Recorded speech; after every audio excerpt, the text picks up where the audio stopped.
पैदल ही आइल बनी रौरी दुआरी, हाथी न घोड़ा नहीं कौनो सवारी। पैदल ही आइल बनी रौरी दुआरी, लेके लाला की चुनरिया रे माई, लेके लाला की चुनरिया रे माई। माई हमरो पफेरा नजरिया रे मारी, हमरो पफेरा नजरिया रे माई।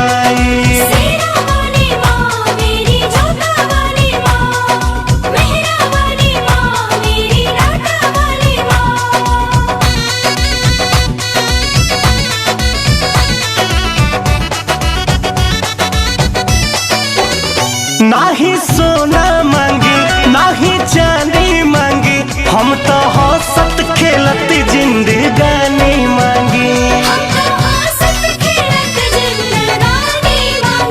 नाही भक्ति जानी बेटा अनपढ़ बनी, अपने आंचल ओढ़ा दो विंध्याचल रानी।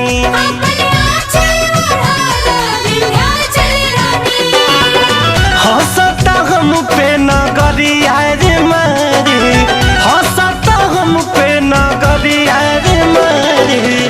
अब कब फेरबू नजरिया रे मारी, हमरो पफेरा नजरिया रे माई।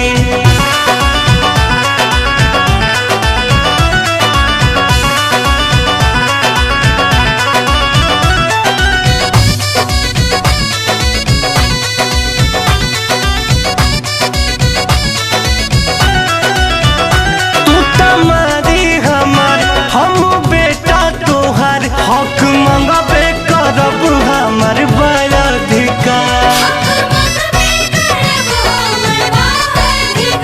झोली भर जाई हो जिंदगी तर जाई हो, करबू कृपा तो किस्मत संवर जाई हो।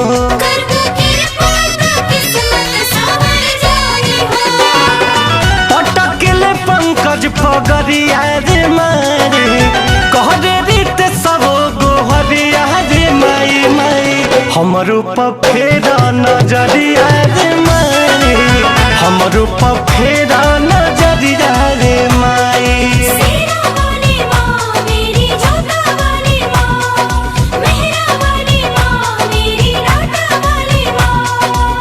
हमरो पफेरा नजरिया रे माई, हमरो पफेरा नजरिया रे माई।